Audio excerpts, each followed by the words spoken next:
I firmly believe that support is best. I know there's a lot of talk or controversy around breast is best or fed is best, but I truly believe that support is best. And that support looks like whatever the family's feeding goals are. So I always say to my moms and dads, there's no right or wrong way to feed your baby. It's whatever works for you and your family. And then I'm here to help support you achieve those feeding goals, whatever that looks like.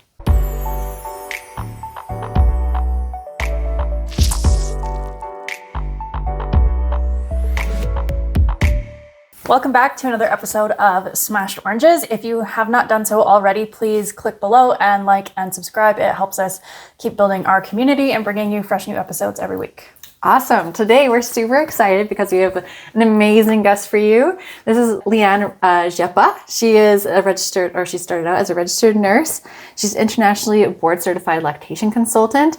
And the reason why we have her on today is that she is the founder of Nourish Lactation Consulting.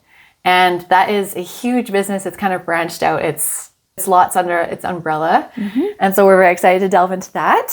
But she has been supporting breastfeeding and breast milk feeding mothers for over 24 years. So you've got a lot of experience under your belt. She launched Nourish Lactation Consulting in 2007, all while working in hospital and clinic settings and raising her 3 daughters, Kayla, Alyssa, and Maya. Over the years, Nourish has grown to offer a breast pump rental program, super cool, an online store, monthly workshops, and numerous community partnerships, including West Coast Kids and the Tsuut'ina Nation. Leanne's expertise in advocacy has been recognized widely. She's appeared on Global News Calgary to talk about World Breastfeeding Week and her passion project Angel Pump. I'm excited to talk about that one, which helps provide subsidized hospital-grade breast pumps to women in need. She's also been interviewed by CTV and today's Parent magazine. So we're very honored to have her here today. She's got lots of information for us. So thank you, Leanne, for taking your time and joining us on Smashed Oranges today. Thanks for having me. Amazing. So to get started, Leanne, we want to start at the beginning and just hear a little bit about, you started as a registered nurse, but how did you get into lactation consulting and why is that important to you? So I've always enjoyed working with moms and babies. And when I had my first daughter, I really struggled to breastfeed. I really did not enjoy breastfeeding. I had a lot of pain.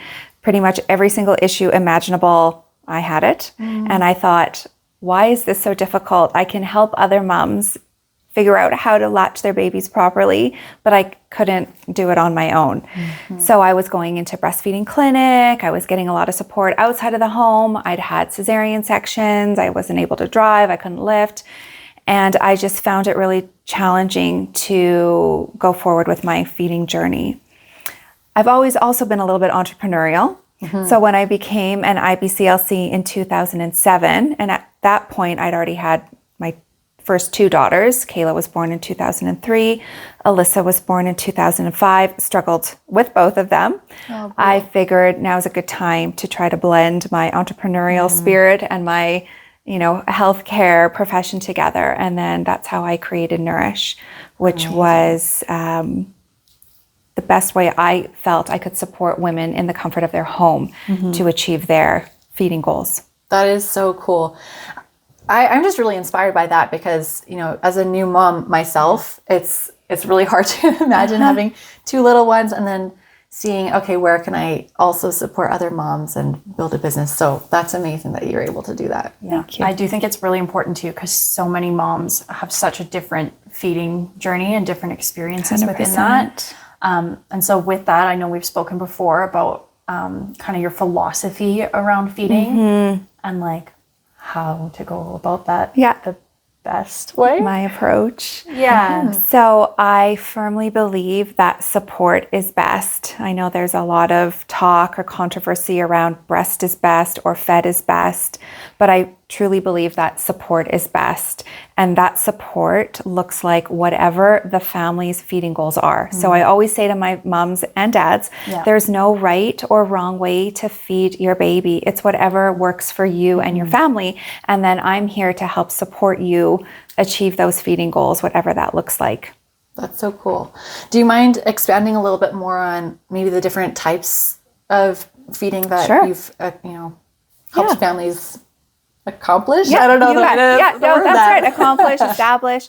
So I would say majority of the families that I work with would like to begin breastfeeding. But a lot of them also have the idea that they would like their partner or a support person to be able to, share in that feeding experience by introducing a bottle at some point in time. So a lot of the families I work with are doing what we would call combination feeding. So they're doing breastfeeding, they're doing bottle feeding, or I do have some moms that are exclusively pumping and providing breast milk to their babies in a bottle. So again, there's no right or wrong.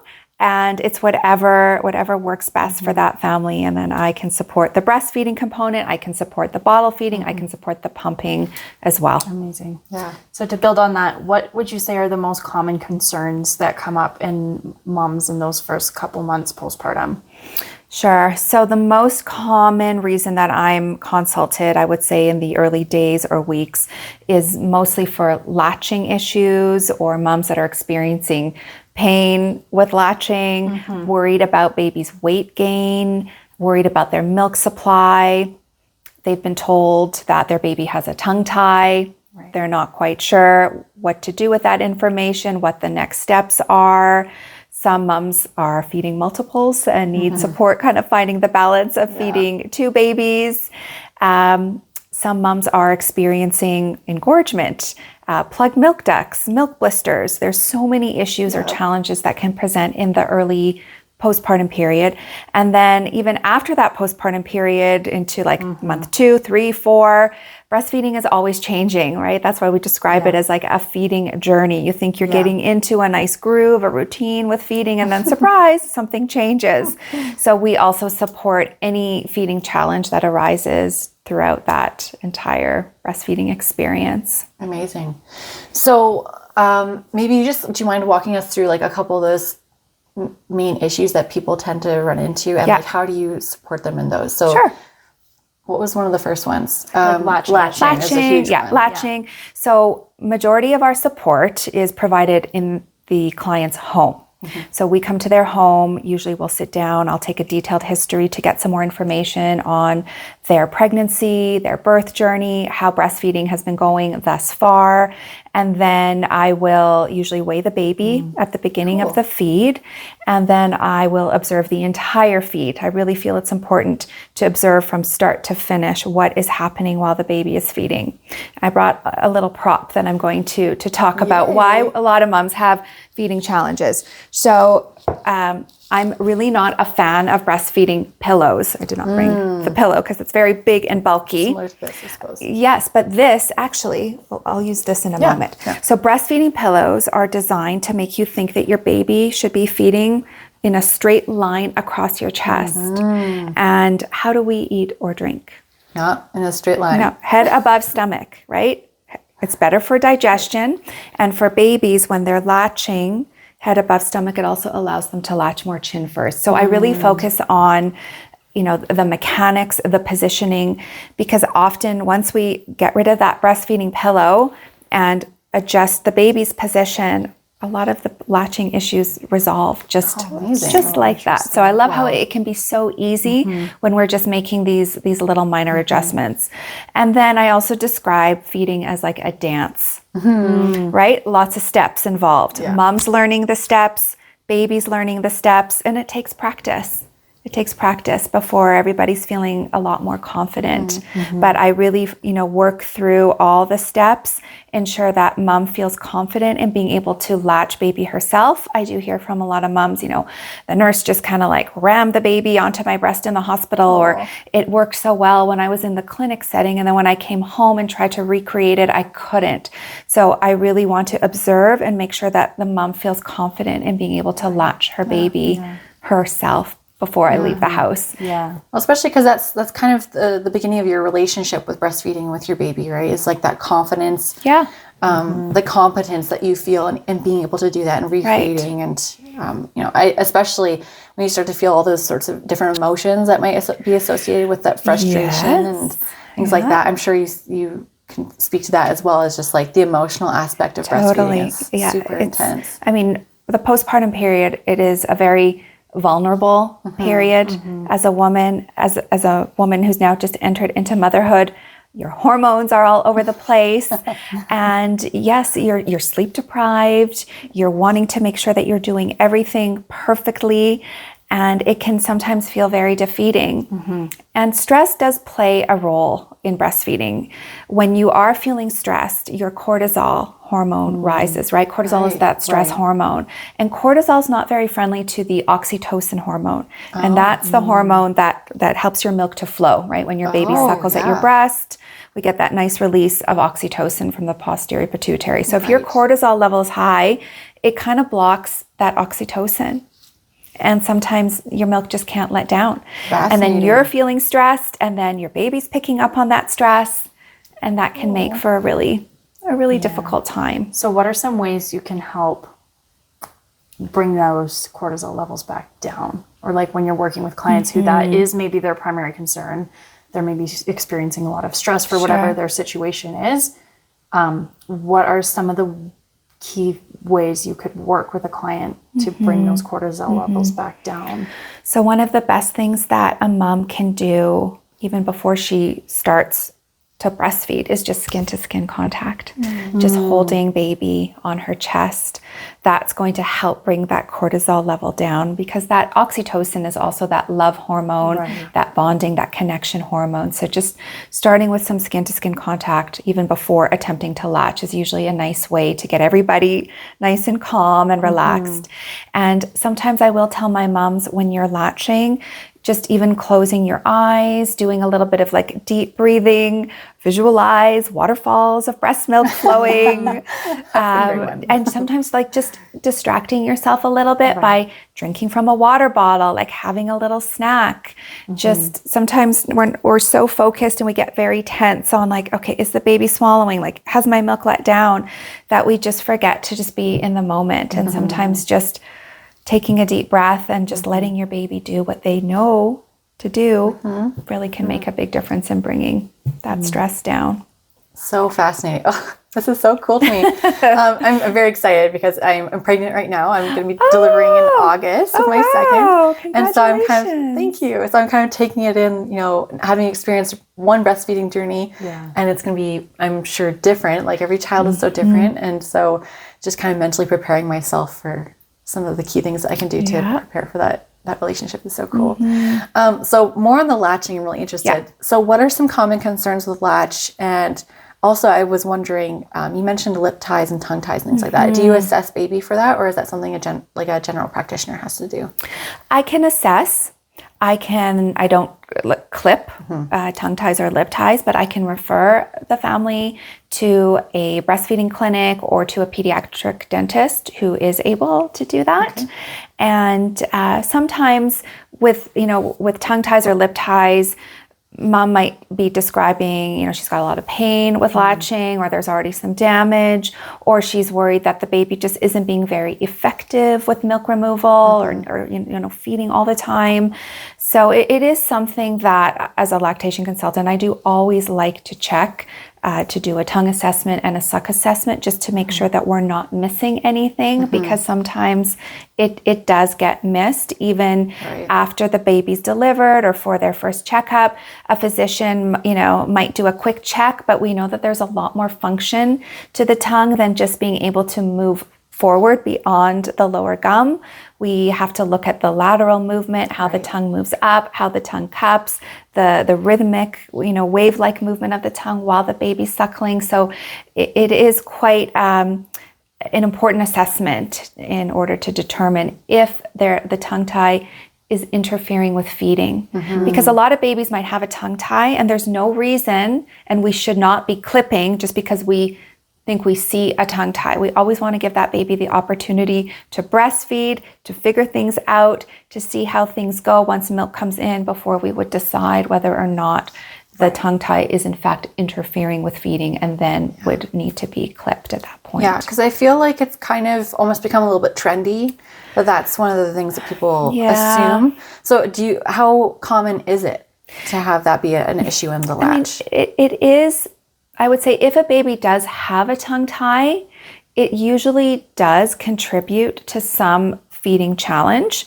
Whether or not it needs to be clipped, that's kind of, I would say maybe 60% of the time it does need to be clipped, 40% of the time we can kind of work through the issues.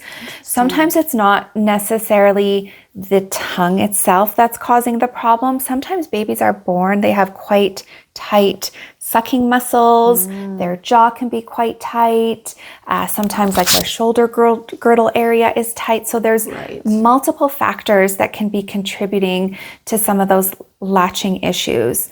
One of the other things that I see with latching is that, and I'm going to get my little breast. It rolled away. I was like, where did it go? Found it. Okay. So one of the other issues that I find, and it might not be super easy to see with my baby and cloth breast, but when the baby is feeding, the bottom lip should always be untucked and should be sitting lower on the areolar tissue, not right under the base of the nipple. And the baby certainly does not have to have the entire areola in their mouth. I had a mom the other day who said, I was told that the entire areola has to be in the baby's mouth. And as you know, when we're pregnant, like our areola often gets wider. And I'm like, no, that's not correct. We want to ensure your baby has more from the lower part of the breast, but the entire areola does not have to be in their mouth. So kind of what I like moms to do is just when the baby is latched on, just to kind of take a little peek and see where that bottom lip is sitting. The lip should always be untucked and should be sitting a little bit lower on the areola. Again, not right under the base of the nipple. If that is the case, then the baby usually is just pinching on the nipple. Yeah, uncomfortable. Uncomfortable, yes. And we don't want damaged, sore nipples because that leads to not wanting to breastfeed. No kidding. And then the baby's top lip, where that sits, the areolar tissue just kind of looks like a crescent moon shape above the top lip. So those are some things that I want my parents to look for, as well as just making sure that there's always a nice gap between the baby's chin and chest when they're feeding. Right? So not totally tucked in. Exactly, right? Okay. We cannot eat or drink with our chins down to our chest. Neither can our babies. So that's also why having them feeding head above stomach helps to ensure that it's more of a chin first approach into the breast with that nice gap between chin and chest. Interesting. Okay, that's awesome. Yeah. So in terms of like pumping and breastfeeding, I'll speak from my personal experience. When I was first starting to breastfeed, is it typical to always have like a little bit of discomfort? That's a good question. Because for some context, you know, I was just like, well, this is a new sensation for me. Baby's starting to get used to it. I'm trying to figure out the positioning and stuff. And so then I would do some pumping in the meantime, just to make sure that I was, you know, catching some more milk or making sure that I wasn't too engorged or things like that. Right. So is that sensation, is that something that you can expect always or will last a super long time? What kind of things have you seen in that? So breastfeeding, it should not be painful. Okay. I firmly believe, and from my own experience, that, you know, pain is your body's way of saying stop. Like something is not quite right here. We need to readjust. But like you said, breastfeeding or pumping, like it's a new sensation. Your breasts are getting used to being used in a way that they've really never been used before. Yeah. So there is, I would say, a normal degree of discomfort or kind of getting used to the sensation in the early days and weeks, but it shouldn't be painful. Okay. Often, good distinction. Yes, often moms will describe, like if it's a good latch, you want to feel a pulling or tugging sensation on the breast tissue, but not pain or biting or clenching. And when babies first latch to the breast, they have to suck with quite a bit of negative pressure to get the milk to let down. And even with a breast pump, often pumps have different cycles, and the first cycle is often quite quick to help trigger that letdown. So take me back. Right? So there is sometimes a little bit of like a discomfort, or it just feels a little bit different at the start of pumping or at the start of feeding. But once the milk lets down and begins to flow, whether it's with breastfeeding or pumping, there should not be any pain. You should just feel that pull tug. And again, if you are having pain, and I used to do this too. I'm like, oh, well, my baby's latched, just drink, just feed. And I would just push through the pain. And then I ended up with damaged, cracked, blistered nipples. Oh. So don't do that. Yeah. Don't do what the lactation consultant did. Delatch your baby and latch again. Like sometimes we just have to wait for that mouth to be that much wider, or just to be that much bolder, or just to support the breast a little bit differently. There are certainly things that we can do to optimize that latch because it should not be painful. Right. Okay. Yeah. Go ahead. Did you have one? No, Okay. go ahead. I wanted to go like a further down the line then. So if let's say you have had issues with latching and you're dealing with like clogged ducts or mastitis, is that something also that you deal with and help your patients through? How do you deal with that? So same sort of process. I come to the home, I get a history of how feeding has been going, what the presenting problem is. If there is, blockages or potential infection, I always do a breast assessment first, always asking for permission to touch the breast. And then I will also observe the feeding and see if there's anything that we can optimize to help prevent those blockages. And then we're often doing a little bit more problem solving. Why did we get the blockages? What led to the mastitis?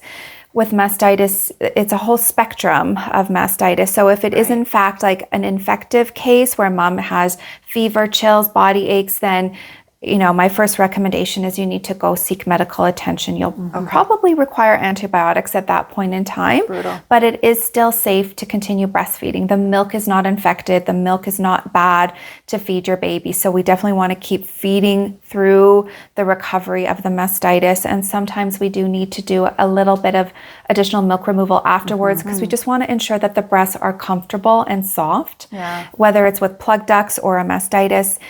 We don't want to, or we shouldn't be trying to remove every last drip and drop of milk because that can create oversupply and that can just perpetuate the problem. So we want comfortable breasts, soft breasts.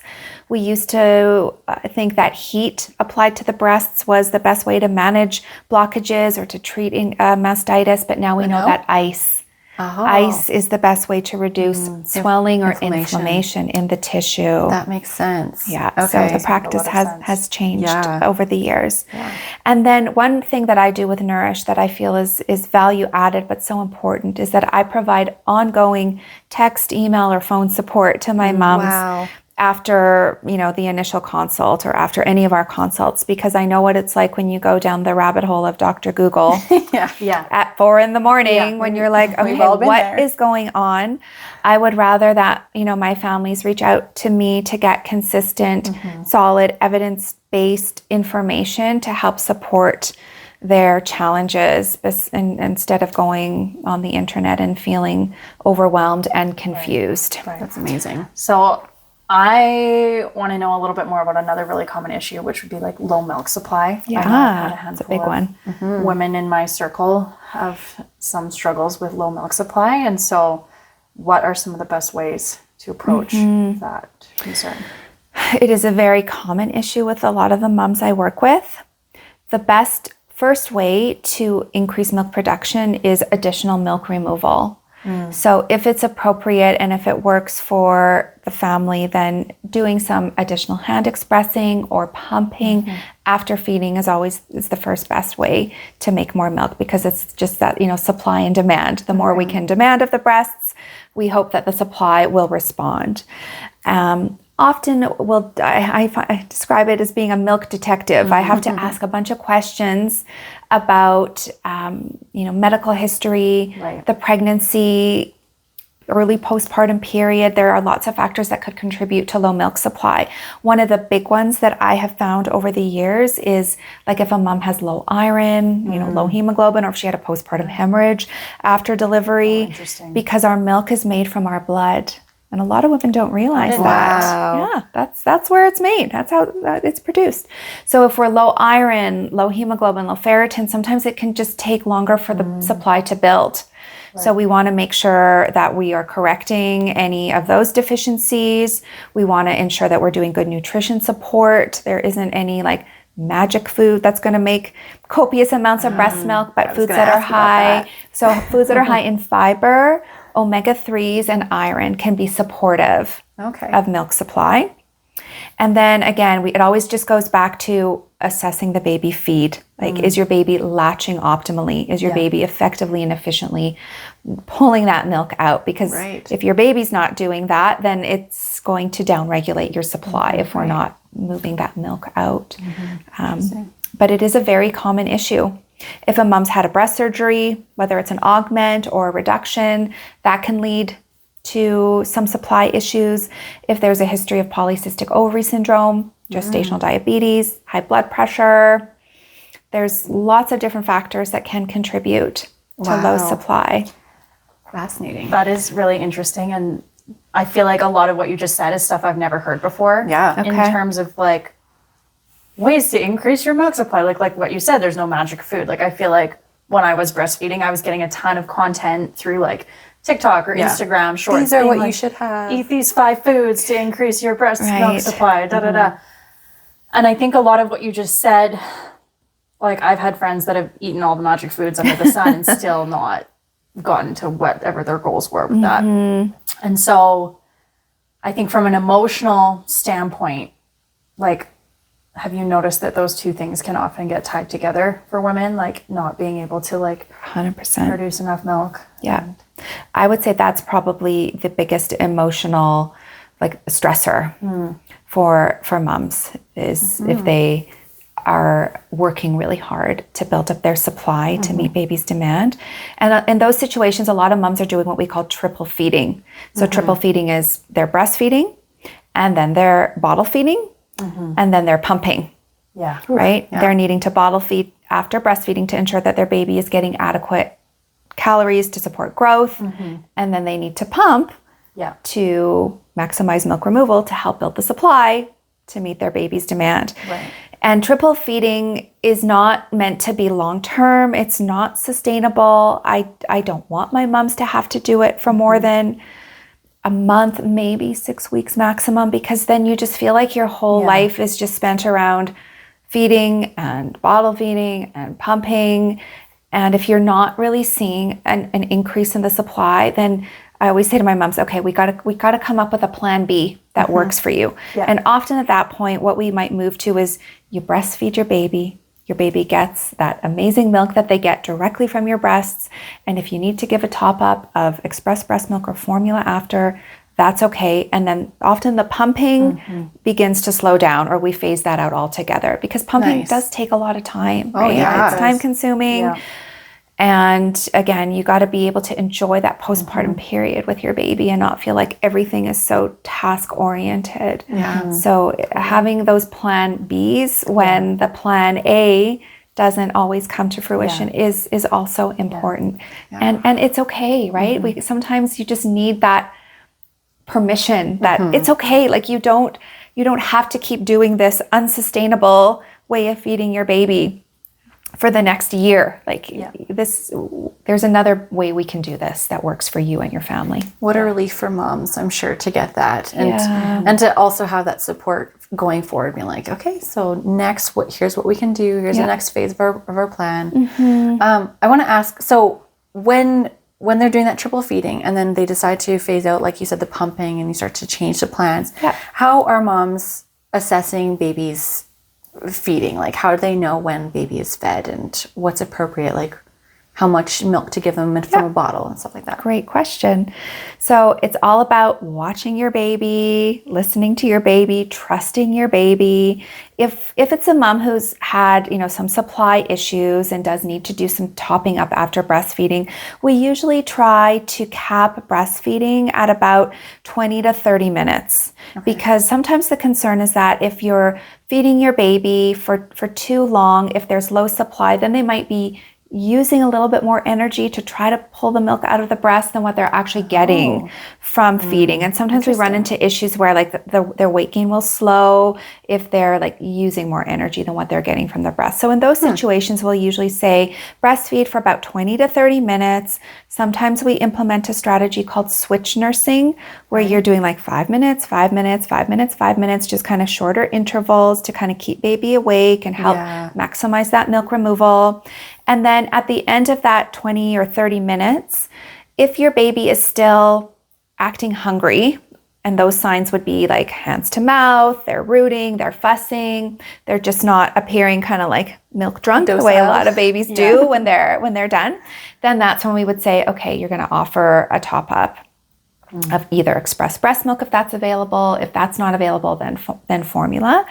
And kind of deciding how much milk to offer them, that can be a little trickier because we kind of then have to figure out, well, how much milk are they drinking from direct breastfeeding to determine how much milk do they need in that bottle afterwards to support their growth. So that's where I come in with my scale, because I like to do a pre and post feed weight. So we weigh baby at the start of the feed, weigh baby at the end to get a pretty accurate idea of how much milk they're drinking in order to determine how much we give them after. And I'd say for most of my clients, usually we're starting with maybe like an ounce or 30 mils in a bottle after breastfeeding, and then we increase as needed to ensure that baby's getting enough to eat. And babies should really settle within about 20 minutes of finishing a feeding, because their wake windows are not super long in those early months, right? About an hour or so. So if you've been already feeding your baby for, breastfeeding for 30 minutes, and then maybe the bottle's taking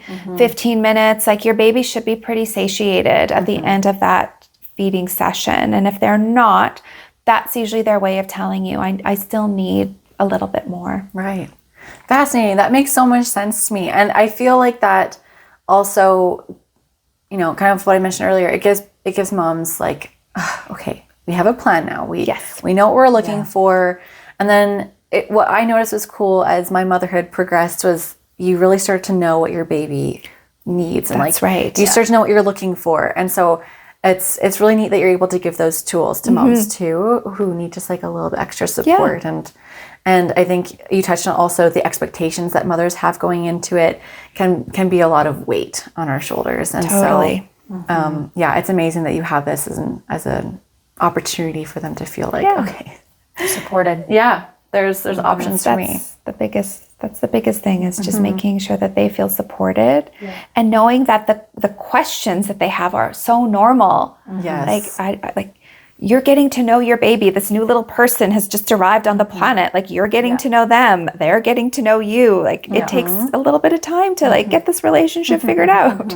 Yeah, totally. Yeah. So what are what's some advice that you could give to moms once they've kind of started to figure things out? How can they take care of themselves a little bit more? Some more self-care practices that will help them have a good relationship with their feeding journey. I think it's important that moms ask for help when they feel that they need it, because that sleep deprivation piece sets in very easily, very soon into the postpartum feeding journey. And we always say like sleep when the baby sleeps, but a lot of moms tell me like that's something they find really challenging to do during the daytime. Like, you want me to nap when my baby's napping, but then I've got laundry to do. I've got to like also feed myself. I want to maybe have a shower. So like, it's okay. Like ask for help, ask a family member, a friend, just somebody to come over and just be with the baby, watch the baby for an hour or so that you can just get some of those things done if you want, or sleep. That sleep piece is so important because those nights are pretty wild for the first long-ish period. So getting a little bit of extra rest during the day is really important. And then it's okay to want to have those moments of self-care. Like if you want to go and get your hair cut or go get your nails done or just even like go for a walk or go to a coffee shop by yourself. Those things it's okay to want to do those things for you, because when you have a new baby, everything kind of feels like it's all about the baby. And a lot of the time we feel like we're number two. So we have to also make sure that we're putting ourselves number one. That's great advice. I had some questions around like nutrition and self-care, like for moms, because I know like for me, like those first couple weeks, like I was so hungry, like just couldn't eat everything in sight. Totally. So like what kind of things should moms be looking for nutrition wise to best support? So things that are easy to snack on, because if you're feeding your baby like 8 to 12, 14 times a day, you're kind of sitting in one area for an extended period of time. A lot of the moms I work with will have like a little like feeding station for baby and for them set up right, next to their chair or the bed. So like protein bars or like trail mix, or I make these, like I call them lactation love bites. It's just like a high protein little power ball, very high fiber. So foods that are high in fiber are known to be supportive of supply. So your whole grains, green leafy vegetables, oatmeal is often a favorite food for a lot of breastfeeding moms because it's got iron, it's got high fiber, and it's also pretty filling. So you don't need a lot of oatmeal to feel like you're full. Foods that are high in omega-3s are also good for supporting supply. There are some studies that link increasing the omega-3s in the maternal diet that can increase the fat content of breast milk. So your fatty fishes, if you're not a fish eater, your nuts and seeds, avocados are also a good one. Or a lot of moms too are taking an omega-3 supplement.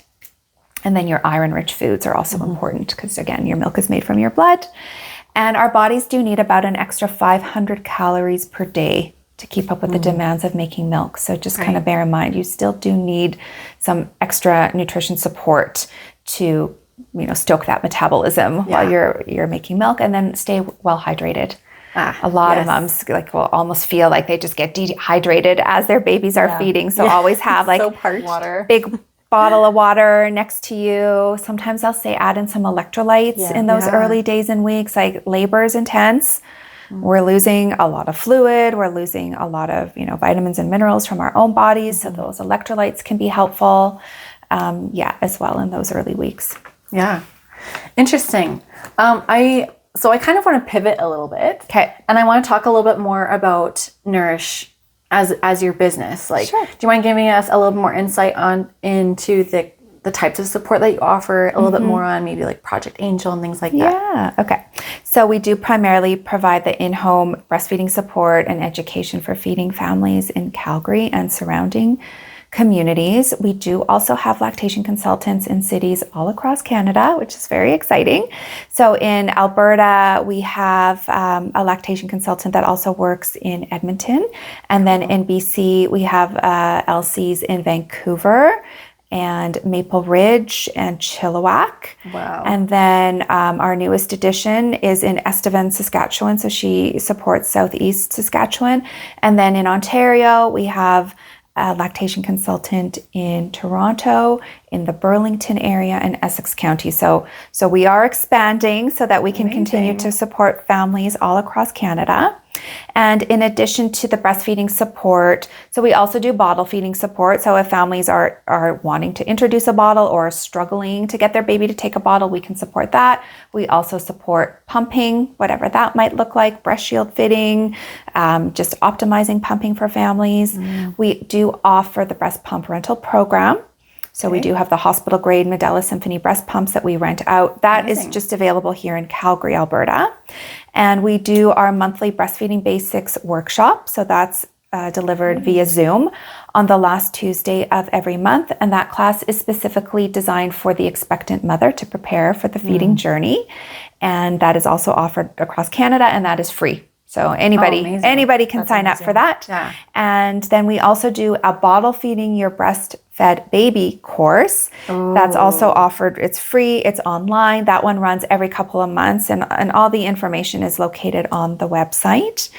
And then Project Angel Pump is one of my passion projects to provide good quality breast pumps to low-income women in Calgary, because breast pumps are expensive. They're very expensive. They are so expensive. And for a mom who is struggling to feed their baby and is perhaps low income, spending a couple $100s, if not more, on a breast pump just is not reasonable. And then at the same time, purchasing like a $25 hand pump might not be the best option either. Yeah. So Project Angel Pump will loan out the Medela hospital grade breast pumps at a subsidized cost for women in need. It is a referral based program, so we do require a referral from either a hospital social worker, community social worker, or a physician to facilitate that. Makes sense. That's amazing. What an impact on so many people's lives. That's really, really cool. What kind of feedback have you received from your programs? I think it's been pretty good. I would say a lot of the moms that attend like our breastfeeding class, they've also attended some other classes, and they tell me that they've been able to, learn different things from my class, especially about the breastfeeding pillow, because everybody seems to think they need a breastfeeding pillow. Yeah, and the other thing I tell my moms is that you don't need a breast pump either in those early days. Like, don't go out and buy an expensive pump, because like your hands also can do a really good job in those early days at removing a colostrum especially. And I think just the kind of extra level of support that I like to provide in terms of like anybody that attends my classes online or the in-home support, like just shoot me a text, email me, call me. You got a question, I'm more than happy to help answer, give you the information and knowledge that you need to successfully go about your feeding journey. So wonderful.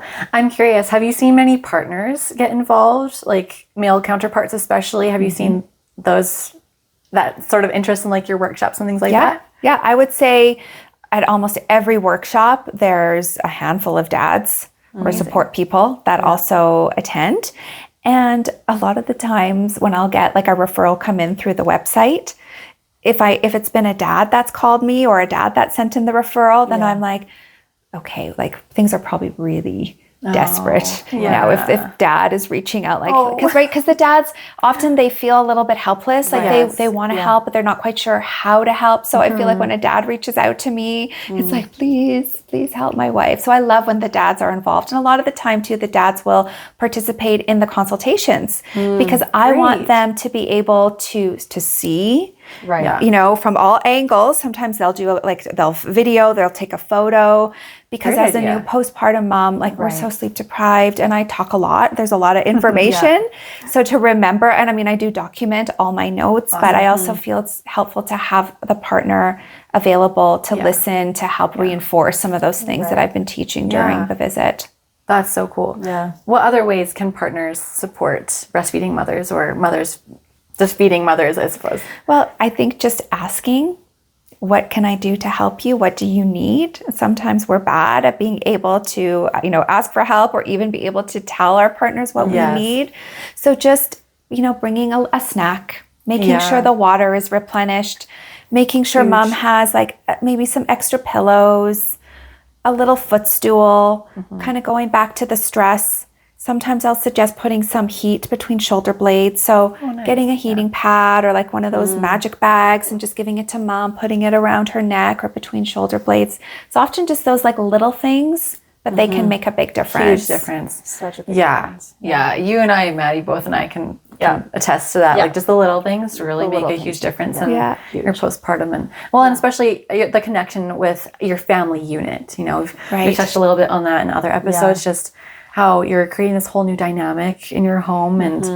And so, there's a lot of little steps that can kind of not make or break the situation, but can make a situation feel much more comfortable. And, like you're embarking on this journey that can be positive for the entire family. So for sure. Yeah. On that note, kind of to wrap things up, I want to know, what are the biggest breastfeeding myths that you would love to dispel? It's one that I've heard a lot lately, and I think there must have been something on TikTok, is that there's like night milk and morning milk. Oh, interesting. I have heard this. Right? Yes. So like moms think if they're pumping and if they're, wanting to give a bottle, if they've pumped milk like in the evening or at night, that they can't give that milk in the morning because that night milk has more melatonin in it. And it's, that milk is supposed to be given at night. That's not the case. I always say all milk is good milk. Any milk that is pumped can be given at any time, day or night. So I'm not quite sure where that all started, but I think there was something on TikTok. I've for sure seen multiple videos about that. Yeah. Oh, interesting. Yes. Time to start putting out our own content and dispelling that. And then the other one is, if you struggled to breastfeed your first baby, or if you had low supply with your first baby, then you're going to struggle with your second. That's not the case. It's actually opposite, because with each pregnancy, your breasts lay down more mammary breast milk production tissue. So if you had issues with supply with your first, your breasts are going to be making more breast milk production tissue with the second and with the third. Wow. And we do tend to have more milk with each consecutive baby. So yeah, every journey is different. Every experience is different, but don't let anybody tell you that if you had low supply with your first, you're going to have it with your next baby. Okay, personal question then. I had a lot of supply with my first baby. And so should I be concerned? Is there anything that I can do to, I'm concerned with getting like clogged ducts and things like that. Like if oversupply becomes an issue, how can I be careful with that going into my second? So same thing. You will most likely have more milk with baby number 2. Even though you had lots of milk with baby number 1, you will potentially produce more. So sometimes we do need to do a bit more regular icing to help slow down milk refill or manage some of those blockages. Sometimes at the beginning of feeding, we have to do a bit of pre-expression.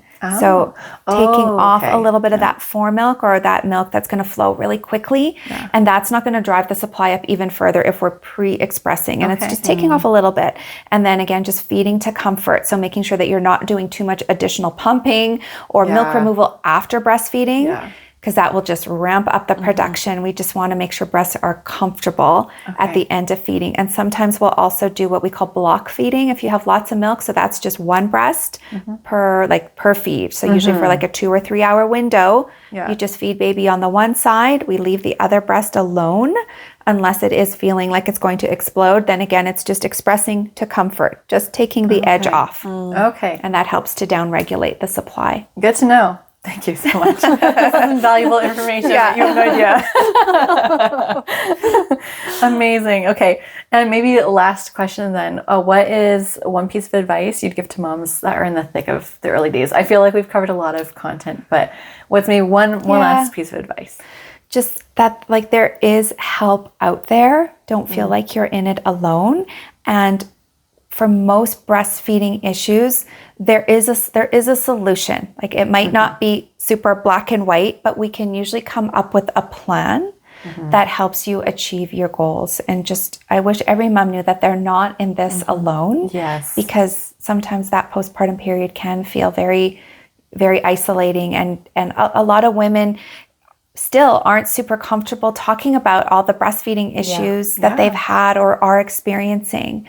But just know that they're not alone. That's why I have a job, because there's so many moms that do struggle to feed their babies, and Nourish is here for you. Yes. Amazing. Well, and we want to thank you again for your time, because that is ultimately our mission, is to make sure that other moms feel like they're part of something, and that we can all support each other in whatever unique journeys that we're on. So I really appreciated the values behind your mission as well. Thank you. And I think it's amazing that you've been able to share your expertise. It's just so cool. Well, thank you for having me. On that note, where can people find you if they want to connect with Nourish? So they can find us online at www.nourishconsulting.net. They can find us on Instagram at Nourish Lactation _Leanne R. And they can also email us at hello@nourishconsulting.net. Awesome. Perfect. On that note, all of those links will be in the show notes below. So if you want to connect with Leanne further, you can find her there. And thank you so much for joining us today. Thanks, guys. Okay, bye. Much love.